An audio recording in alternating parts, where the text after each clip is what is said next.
എന്താ എന്താ അവിടെ പോയി നിന്ന്? വെറുതെ. അത് നിത്യ ദയിപ്പിച്ച സ്ഥലമാണ്. അതുകൊണ്ടെന്താ? പ്രിയക്ക് പേടിയൊന്നുമില്ല ഇതുപോലുള്ള സ്ഥലങ്ങളിൽ വന്നിരിക്കാൻ? എന്തിനു പേടിക്കണം? അല്ല, ഈ പ്രേതം. പ്രേതോ? ഇന്നത്തെ കാലത്തോ? ശരത്തിന് ഇതിലൊക്കെ വിശ്വാസമുണ്ടോ? എനിക്ക് വിശ്വാസമൊന്നുമില്ല. അതെന്താ വിശ്വാസം ഇല്ലാത്ത? പ്രേതമില്ലേ? അല്ല, അത് പിന്നെ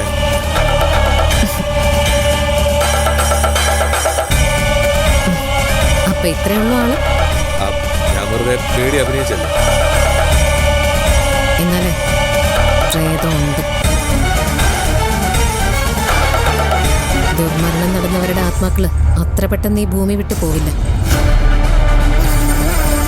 അവരെ ആ അവസ്ഥയിൽ എത്തിച്ചവരെ പ്രേതം ആക്രമിക്കും. പിന്നെ പ്രേതത്തിനും അതല്ലേ പണി. ശരത്ത് കണ്ടോ?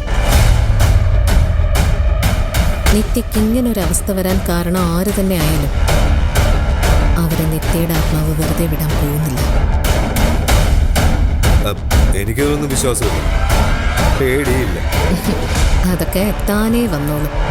ഒന്നുറപ്പാ, നിത്യയുടെ ആത്മാവ് ഈ പരിസരത്ത് തന്നെയുണ്ട്. എനിക്കത് ഫീൽ ചെയ്തു ഞാൻ അവിടെ ചെന്ന് നിന്നപ്പോ. മണ്ടത്തിലൊന്നും പറയാം.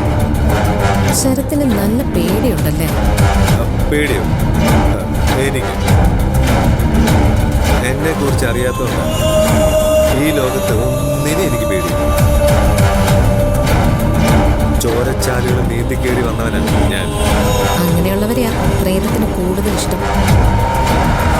സാരമില്ല, അവസരം കിട്ടും. പ്രേതം തന്നെ അതുണ്ടാക്കിക്കൊള്ളും.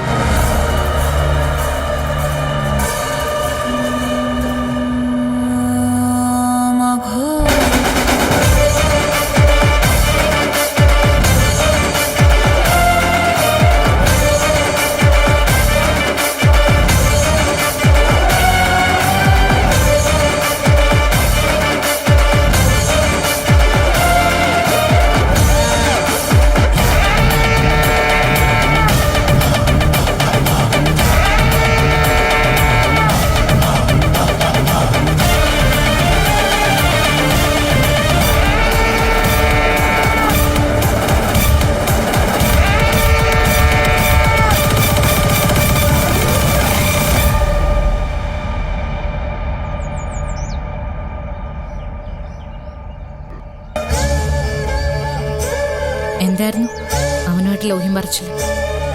ഒന്നുമില്ല ചേച്ചി. അകത്തിരുന്നപ്പോ എന്നാരോ വിളിക്കുന്നത് പോലെ തോന്നി. ഞാൻ നേരെ വിളികേട്ട ഭാഗത്തേക്ക് ചെന്നു. പട്ടടയുടെ അടുത്തുനിന്നാ വിളി കേട്ടത്. ഞാൻ അവിടെ നിൽക്കുന്നത് കണ്ടപ്പോ ശരത്ത് വന്നു. അവനുമായിട്ട് അധികം അടുക്കാനൊന്നും പോകണ്ട. പ്രിയയ്ക്ക് അറിഞ്ഞൂടാ അവൻ ആരാന്ന്. കുഴപ്പക്കാരനാണെന്നറിയാം, ചേച്ചിയുടെ ശത്രുവാണെന്നും അറിയാം. അതുകൊണ്ട് സൂക്ഷിച്ചേ ഇടപെടത്തുള്ളൂ ചേച്ചി. അത് മതി. സംസാരിച്ച് വീഴ്ത്താൻ നല്ല കഴിവാ. അവന്റെ കെണിയിൽ ചെന്ന് വീഴരുത്. ഇല്ല ചേച്ചി. നല്ലൊരു വിളി കേട്ടെന്ന് പറഞ്ഞല്ലോ. ആര് വിളിച്ചായിട്ടാ തോന്നിയത്? കേട്ട ചേച്ചി വിശ്വസിക്കുമെന്ന് അറിയത്തില്ല. ചിലപ്പോ എന്റെ വെറും തോന്നലും ആയിരിക്കാം. നിത്യാണോ? അതെ.